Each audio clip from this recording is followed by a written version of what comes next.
We're going to learn a chassidic discourse by the Fourth Rebbe of Chabad. This is year 1869. This is the Rebbe Maharash. To be honest, interestingly, tonight is the day he was born. So it fits, Tonight, base Iyar, the second day of Iyar, the month of Iyar, is the birth date of the Rebbe Maharash. He was called Shmuel. The truth is, nobody knows why he was called Shmuel, because it's not a common name in the Chabad tradition.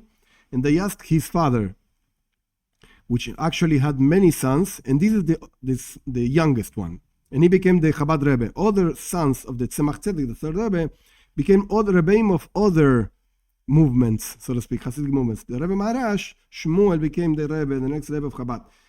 And when they asked him why he was the name Shmuel, so the Tzemach Tzedek, his father, said, there's a water carrier in the town called Shmuel. That's all he said. Nobody knows exactly why. But whatever, Rebbe Maharash, Moreinu Harav Shmuel. Definitely a very interesting figure within the Rebbeim of Chabad. His discourses are not so widely learned like from other Rebbeim, but this one that we're going to learn, it's a classic. Definitely a classic. What's the subject? The subject is God is one, but the main thing is He's the only thing that exists. Anything else in the world doesn't exist.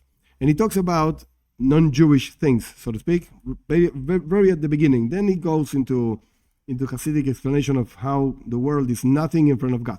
But the point is, this is what we're learning. It's going to take us a few classes, of course, but let's start. If we never start, so we're never going to finish. This discourse, again, is from the Rebbe Maharash, the fourth Rebbe of Chabad, year 1869, and it starts with a verse from the song that the Jewish people sang when they went through the Red Sea. Within that song, it says this verse. I'm just going to say this part in Hebrew, and then we're going to the regular English translation online, so to speak. Who, simple, my perfect English translation, simple, who is like you within the powers, the powerful people? Elim means powerful people, God. Who is powerful like you? That would be like a nicer translation. Who is like you, beautified in sanctity, like you're so beautiful and etc., etc. That's the verse that gives beginning to the discourse. And the translation of Yonasan ben Uziel, he lived around 100 years before the destruction of the second temple. He translated the Torah to Aramaic.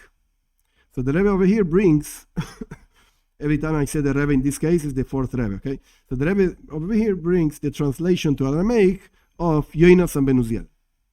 Leis kavasach, there is nobody like you, be'eilei meroima Hashem, within the powerful of above God.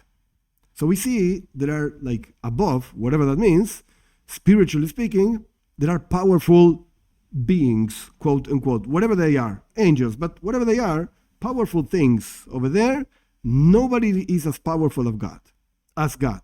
That's what the Yonasan ben Uziel translates this verse. That means we're in the second line, because when you look at the pshat, the simple meaning of the verse, it could have said differently. It could have said, who is like you, that it should be Nedar Bakodesh, beautified and powerful in sanctity. Noiro sehilois. Noiro means like terrifying. It produces fear on those who see, because it's like awe. Not a fear of the punishment or anything like that. Like awe. Noiro means awe. Sehilois means praises. Nobody can say your praise. Nobody can actually say, I can tell you something about God. Because anything you say falls short. The verse could have said, who is like you, that it would be Nedar Bakodesh, beautified in sanctity, and his praise is like, you just stay in awe. You can't say anything. However, there are, chas v'shalom, God forbid, those who are not so nedar b'kodesh, so beautified in sanctity, and noiros eilos, and so producers of awe in their praises. There are other things, like the Rebbe is saying, you could understand, you're wrong, but you could understand the verse like saying, look, God is powerful, but there are others that are powerful also. But God is more powerful. Okay, so it's a game of who's more power. Who has more power over here? That's what the verse apparently would mean. Apparently. That's why, Lazeh, in the fourth line, that's why Yonasan translated, Leis kavasach, there are nobody like you within the powerful above. It is as saying, there is nothing besides you. So again, the simple meaning could have been, God is very powerful, but there are others that are also powerful, but God is more powerful.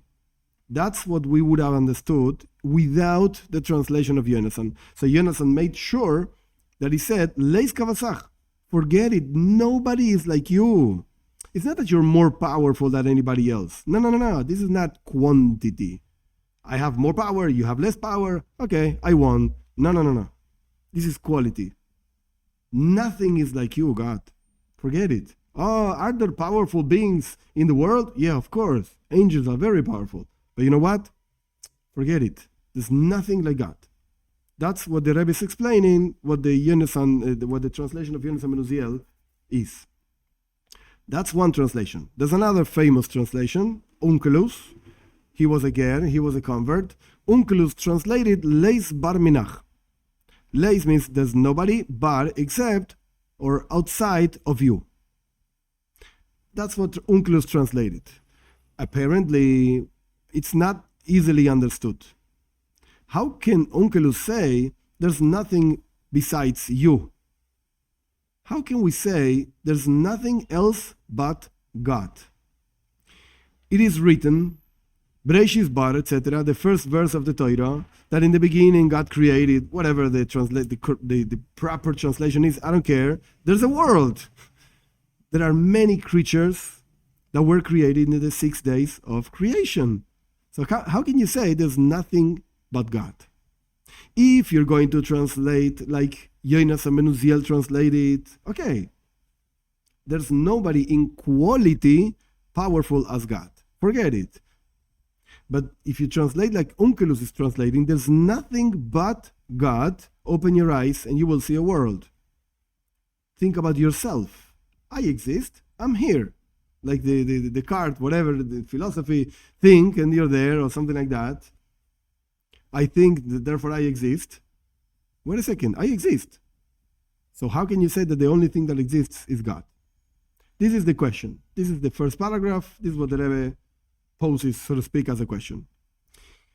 Second paragraph, the explanation of this, we will understand it before we have to explain something more, something else. Let's go to somewhere else, and then we're going to come back. It is written, actually, it is a verse in the Torah, Ein oid milvadei. There's nothing besides God.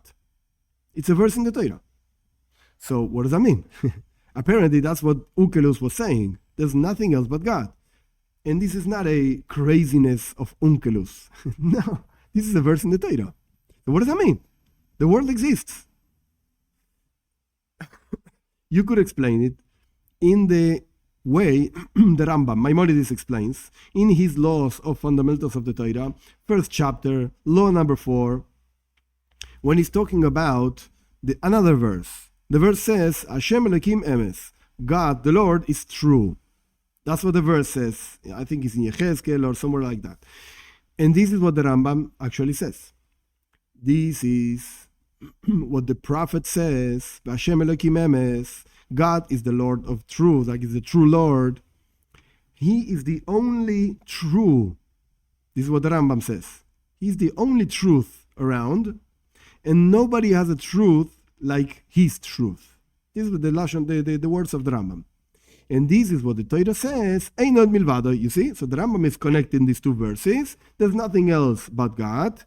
That means there's no other existence as true as God's truth. That's what the Rambam says. Up to here, the words of the Rambam.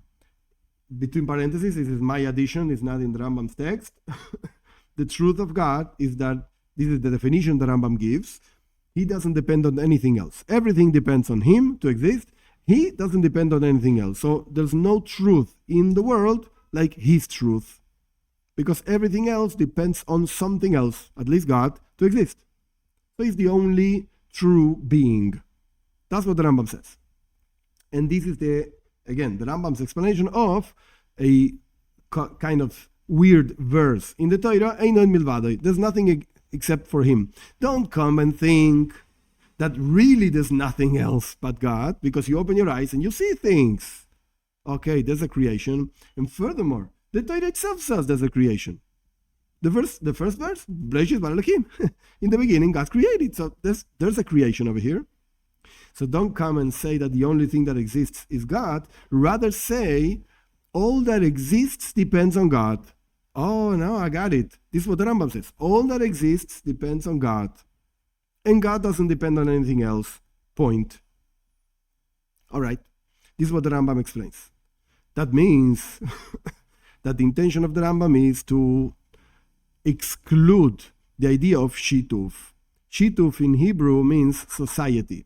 That means that God has partners, so to speak, in which he actually gives some power. Don't come say this. Forget it. This is what the Rambam wants to say. Or in other words, this is what the Rebbe says that the Rambam wants to say. What is this whole thing of shituf, of partnership, that God has partners? Ramo, Moshe Serles, he lived in Poland, 1500s. He is the head rabbi, so to speak, of the Ashkenazic world. And he wrote notes to the Shulchan Aruch. Ashkenazic world is the people that live in Germany and Poland, whatever, all the Jews from that zone of Europe. And he wrote notes to the Shulchan Aruch, Code of Jewish Law, that was actually written by Yosef Karo, another huge rabbi. But Yosef Karo wrote for Sfardim, for the Sephardic world, from Asia, from Spain, whatever. And the Rama wrote notes according to the ideas of the Ashkenazic world. Okay, so what did the Rama write? The Rama writes in this particular place in the Shulchan Aruch, in the Code of Jewish Law, Arachaim, at the end of the chapter 156, he wrote like this: Bnei Noach, non-Jews, are not muzarim, are not I don't have the exact word in English in my mind, but are not. They're not forbidden to do shituf. The exact word is not forbidden. Muzarim means, I give it what's the exact word? Advertencia, warning. They're not warned against shituf. They're not warned against having in mind that God has partners. This is what the Rama writes. Where did he get it from? You got it from Tosfos, a commentary, Europe. Usually, Germany, not so much Poland, but France, Europe, years 1200s. In this particular page in the Talmud, Bechoros, page number 2a, and this particular Tosfos in that page, because there are many, so you can already see the different style that this Rebbe has. He's telling you exactly where to go find what he's talking about. If you have doubts, go look in this particular page and you will see what I'm telling you. Okay, so what did Tosfos write? This other commentary, the source of the Rama. The Rama in himself, he is already a good source. But the Rebbe is saying the Rama got it from somewhere else. Okay, I'll tell you where he got it from. Over there it says like this. Akum, the last word of the page. This means it's a acrostic of a few words. An idolater, a non-Jew, of course, idolater. Let's go to the next page. Akum. No, wait a second. I'm sorry. In the title of the Tosfos, of the commentary, is Shema Ischayiv Lo Akum Shavua. Look in that particular commentary that the title of the commentary is maybe an idolater has to swear something to you because you have a problem, you go to court with him, whatever, so he has to swear. What is he going to swear on? His God. Whatever things he thinks is God. So maybe that's the title of the commentary. So we're not going into the commentary itself, but the title is maybe this idolater is going to have to swear for you. And furthermore, we continue in another place in the Talmud, Sanhedrin, chapter 7. The rest of the discourse is not going to be so technical. It's just the beginning.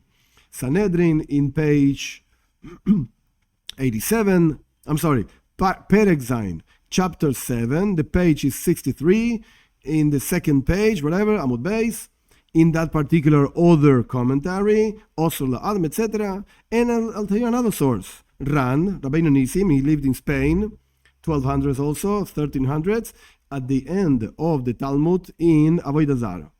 And also I'll give you another source, Rabbeinu Yerucham, another one, another great sage, Nesiv Yud Zayin, Chelek Hey, whatever, point. So I gave you all the sources where it says that non-Jews are not forbidden to think that God has partners. Point. However, let's go to the other extreme. There's a response, a rabbinical response, B'Sheva Kohen, that's what the name is, in the chapter, in the response number 38. And there's another response from another rabbi, Sha'ar Ephraim, in the chapter 24. They disagree completely with Ramah. No way. And they hold that Bnei Noach are forbidden to think about Shituf. So we got two ideas, of course, whether you can do it or not, but you have sages saying one way and sages saying another way. It's not black and white and so easy. Okay, the Ramah wrote, you can do it, but there are other opinions also that disagree. That means, because the whole thing is like this. This whole idea of Shituf, of God having partners, is not called idolatry, avodah zara, at all, says the Rebbe. No, don't make a confusion, don't confuse avodah zara, idolatry, with partnership. Rather, the way our sages say in the Midrash Rabbah Parsha Aleph, regarding the angels. What do our sages say regarding the angels? That Rabbi Yochanan says they were created in the second day of creation. And Rabbi Hanina says, no, they were created in the fifth day of creation. Why? Because in the fifth day of creation, it says, God created birds that fly. Oh, so those birds that fly, those are the angels, says Rabbi Hanina. Not just birds, as we know them. Because the word oif, which means a bird, refers to Michael, one angel, and Yeoifef, which means that flies, refers to Gabriel, another angel. Chesed and Gvura, kindness and severity, whatever. Gabriel and Michael, very nice. This says Rabbi Lulina, says Rabbi Lulina Bar Tavarin, says this rabbi in the Midrash. Both according to the opinion of Rabbi Hanina and also according to the opinion of Rabbi Yochanan, everybody agrees that nothing was created in the first day of creation. Everybody agrees to this. So nobody would say that Michael, an angel, was actually in the south, which usually means chesed, kindness, and Gabriel was in the north, that usually means gvura, severity, and God was in the middle. Oh, that's why it says, the verse, I am God, oise koil, mi iti. This is in Iyov, if I don't make a mistake. I'm God, I did everything, I do everything, who is with me? Nobody's with me. I'm the only one acting over here. And the Midrash explains, our sages explain, who was a partner with me in the creation? Nobody. I'm the only one creating over here. Okay, so the Rebbe brought sources showing us. Some opinions say God has partners. Some opinions say God doesn't have partners. And the Rebbe brought a Midrash clearly saying, I don't know about partners, but you know what? The first day, forget it, just God. For sure. Even if you want to say from the second day on, he had partners, or the fifth day on, I don't know. First day, no partners. That's what the Midrash says. We can hear from here, Nishma Mizeh, we can learn from here that this whole inyan hashituv, this whole thing of partnership, it's possible to be mentioned at least, even regarding the angels, Michael and Gabriel. The Midrash is saying clearly, the first day, no partners. But the second day, fifth day, I don't know. Rabbi Yochanan says second day. Rabbi Hanina says fifth day. Okay, take the opinion you like. Doesn't matter. But there are partners. In the first day, no. So you can call the angels partners of God. This is what the Midrash is saying. It's clear. They are creatures. And if they would have been created in the first day, we could have said that they were partners. Chas v'shalom, God forbid, in the creation. That's why they were created in the second day or the fifth day. So nobody would say God had partners. God forbid. If this is so, this whole thing of partnership is not like idolatry. It's not the same thing. Don't confuse. Why? Because since everybody agrees, so to speak, it's not written in the Mimer, but since they are creations, the angels are creations, everybody agrees to this. Second day, fifth day, okay, but they're creations. Even if they were created in the first day, even in the first day, we cannot say that they are like gods, Elohim. You can only say partners. Again, from the Midrash is very clear that we have two opinions when the angels were created, second day or fifth day. Everybody agrees nothing was created in the first day. And from the Midrash sounds, since nothing was created in the first day, so nobody makes a mistake and thinks God has partners. So we see that the angels could be called partners to God, but definitely not gods in themselves. Nobody says this. Because the Midrash should have said, if the angels would have been in the first day, somebody might have said, there are a few gods. There's God, there's Michael, there's Gabriel, a few gods, 3 gods, 5, 10, whatever. But the Midrash doesn't say this. The Midrash says, if they would have been angels in the first day, people might have thought, whatever the way you say it, might have thought that God has partners. So you see, even if they would have been there in the first day, not more than partners. Nobody makes a mistake to say that there are other gods. But that's what idolatry means. So the Rebbe is just making clear, don't confuse idolatry with partnership. Two different things. Idolatry means there's another God. What does that mean? He's powerful, and he actually sometimes fights with God, and sometimes he wins, sometimes they lose. 2 gods, 5 gods, put the number you want. No. Nobody's saying this in the Midrash. No. Don't make a mistake. Shituf. Just partnership. Nimtza comes out, understood that the whole thing of partnership is not like idolatry. Rather, I'll give you an example of what partnership means in the level of God, so to speak. Like our sages say, there are 3 partners in the creation, so to speak, in the birth of a human being. Father, mother, etc. And God puts the soul. The whole Midrash, so to speak, it's in the Gemara, but the whole thing says father puts certain things, and mother puts certain things, physical things, but God puts the soul. Okay, so we see that there is such a thing as a partnership. God himself, he takes father and mother as partners in the creation of a new life. Now, even though that the part that God puts, that's the main thing, that's the soul, that's life, so to speak. However, when the soul departs from the body is just like the parts, the portions that the father and the mother gave, is just like a stone. It's just like a piece of stone. The body doesn't have a life.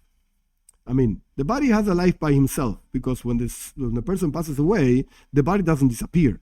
Like the soul goes away and poof, suddenly no body No, the body still remains over there. Again, I know it gets rotten, and okay, that's nice. That's fine. It's not nice, but it's fine. That's the way it happens. However, the body doesn't need the soul to exist. The body needs the soul to live. Oh, okay. Soul plus body is alive, and you can talk and blah, blah, blah. Okay, very nice. But the body has its own source of existence.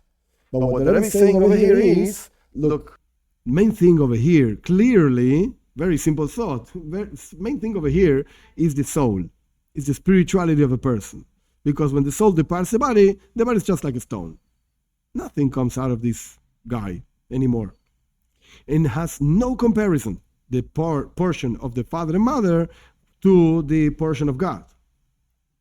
That the portion of God is a man, like Adam, you become a human being. Because if we're going to talk about the body, a dead body is the same thing as a dead rat, a dead cat, a dead dog. What difference does it make? None of them do anything. They just get rotten. And so, what's the difference? Nothing. Oh, but when they have a soul, this guy talks and he learns, and etc. That's his livelihood. However, even though the portion of God is the main thing, God himself, he gave honor to the parents, father and mother.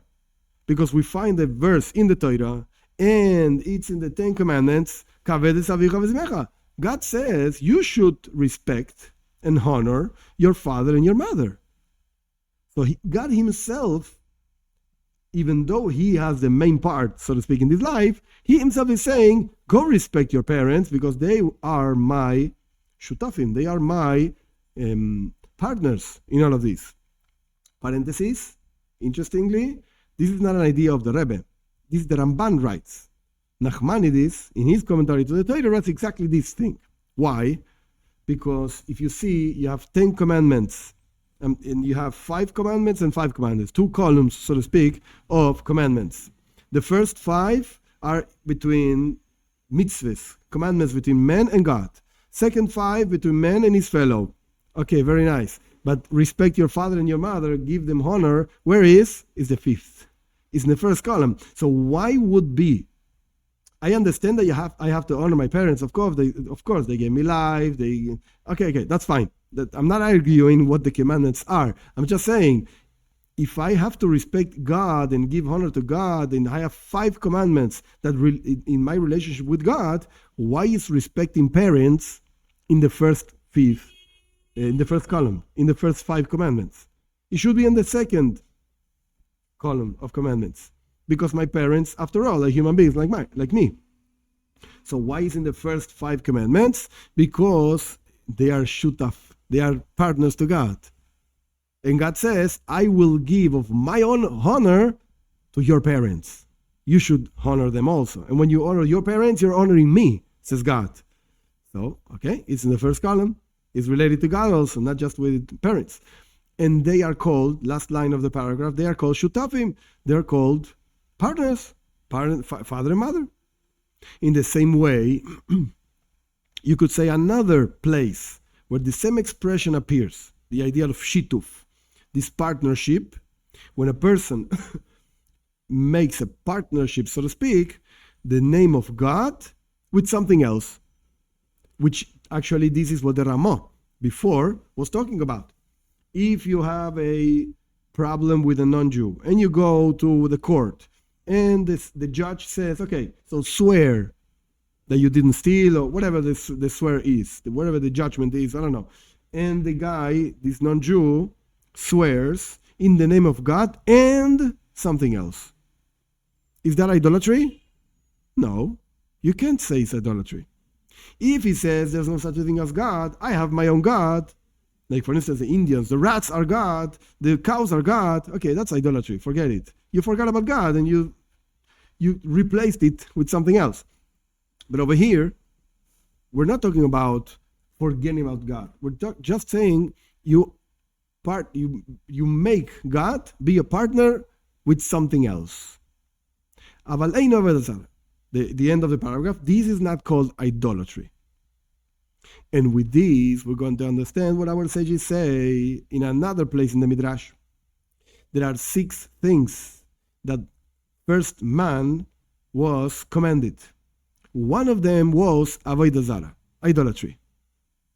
The Rambam talks about 6 noahide, whatever, commandments, and then God added one more to Noach.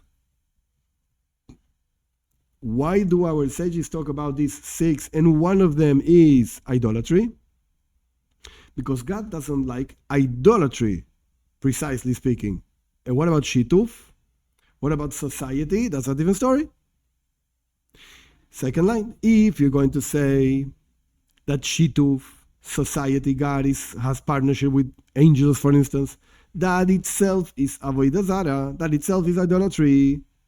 How can Toisves, the Ran, Rabbeinu Nissim, Rabbeinu Yerucham, the Ramo, he brings all the opinions he quoted before, all of them think that Bnei Noach are not forbidden to do shituf.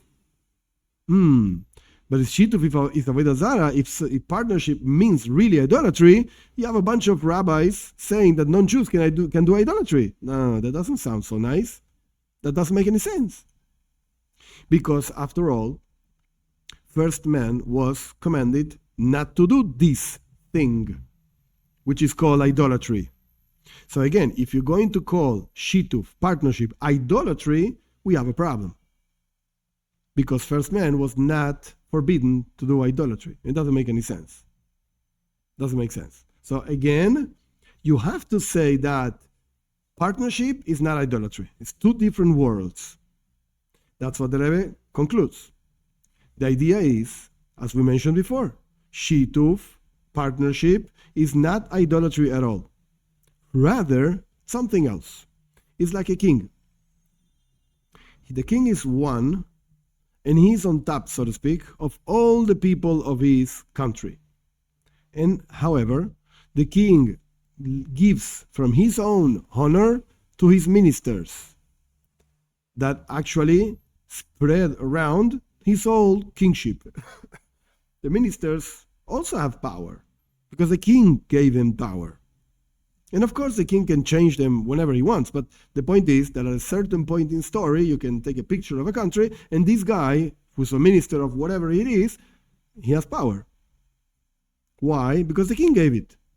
And the truth is that the prohibition of avodah zarah, of idolatry, comes from a different verse. Comes from the verse, Lo yelech elokim acherim al panai. In the 10 Commandments, it says, you will not have other gods in front of me.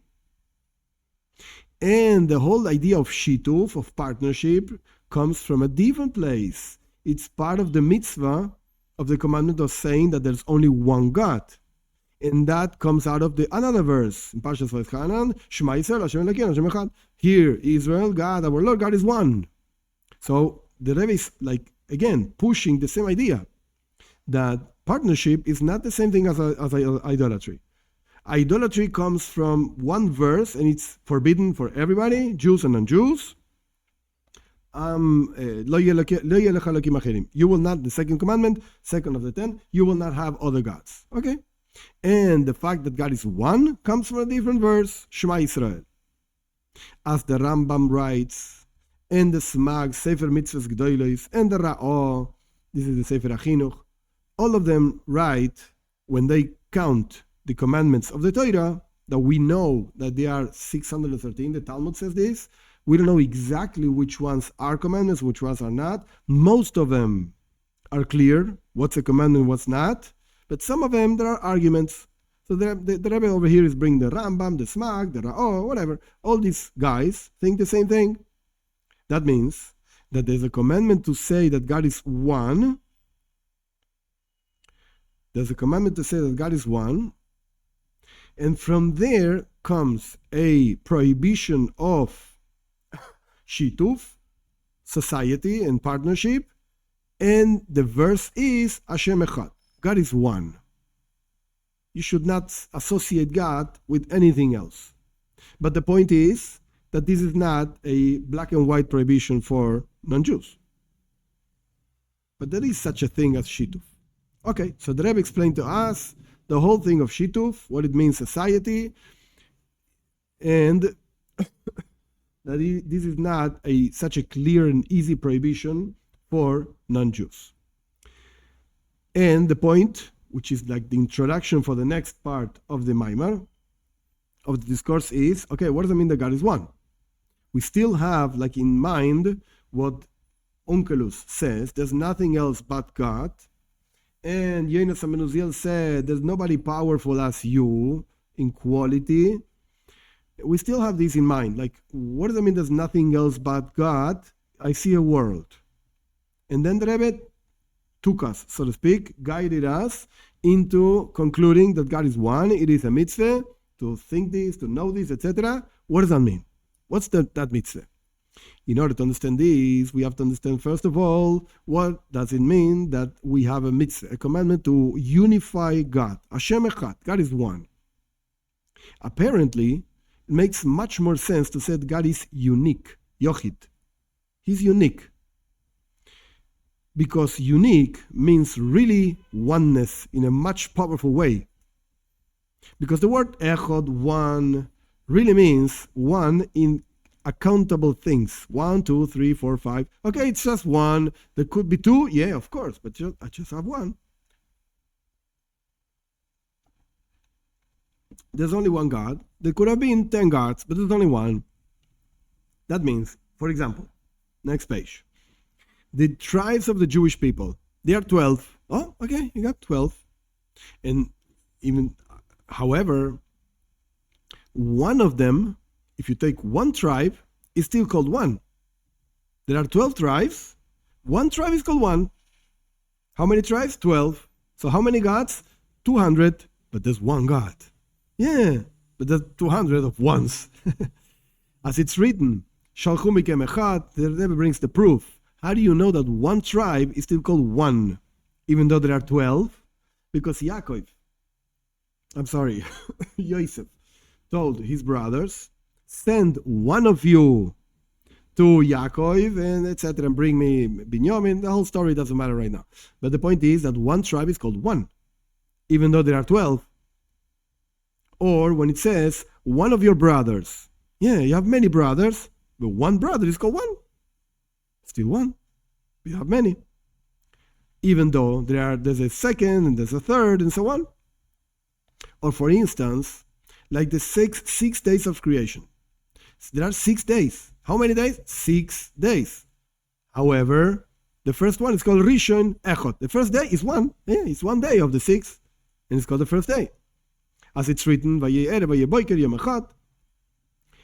was the afternoon, whatever, the night, it was the morning, 1 day. Oh, you see, it's one. Yeah, but there are 6. Yeah, but this is one of the 6. How many gods do you have? 200. I have also one. No, it's weird. And that's the whole thing of the word one. It means something you can actually count. 1 God, 2 gods, 3 gods, God forbid, but you could count it, which is impossible to say such a thing regarding God. Elokus, godliness, what are you talking about? Many gods? No way. If this is so, that like the word one, it's a problematic word, it's a weird word, because it could apply to many things that each one of those are one. Why don't we say Hashem Yochid, God is unique? This would actually show a lot more oneness about God. Okay, having said this, the Rebbe gives a quote, so to speak, very fast. Says, go look Torah Oir. Go look what the Alter Rebbe says about this. The Alter Rebbe is the founder of Chabad, is the first Rebbe. Go look what he says in Pashas Va'era. It's a long and beautiful discourse, very complex, regarding this issue, this whole thing of oneness, and so on. Since the verse that we learn this mitzvah, this commandment of unifying God, that means knowing that God is one and so on, was said specifically, and it quotes specifically the word echad, one, even though it makes much more sense to say yochid, one, unique. Definitely you have to say that in the word one, you can also understand the oneness of God in a much deeper way. Because otherwise the Torah would have said yochid, unique. It still says one. So that means that the Torah knows what it's talking about. One, it's much more powerful and deep than unique. We have to understand why. We don't know. And the idea is, our sages say like this in the Talmud. When you make God the king, above and below, lemaylo, lemato, above and below, and in the four directions of the world, you don't need any more. That's it. You got it. You understood the oneness of God. He's one above, he's one below, and in the four directions of the world. And this is also alluded in the word echot. Why? Because the letter ches, each letter in Hebrew corresponds to a number.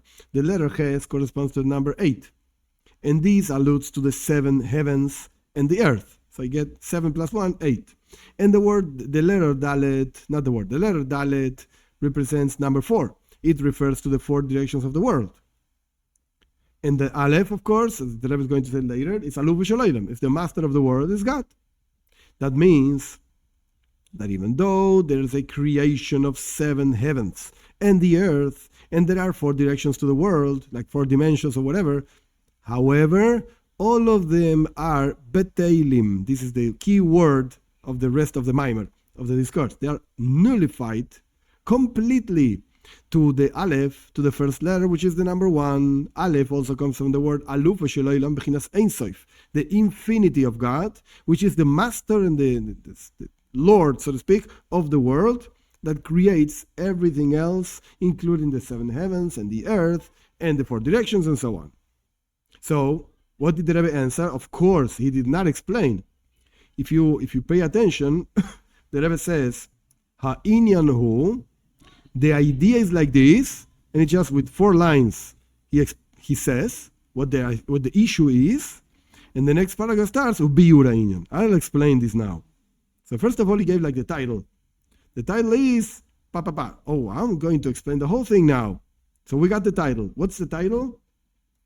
One, the word one, echot, means unifying God, or the unity of God is a much deeper level of the unity of God if you would have said yochid, unique.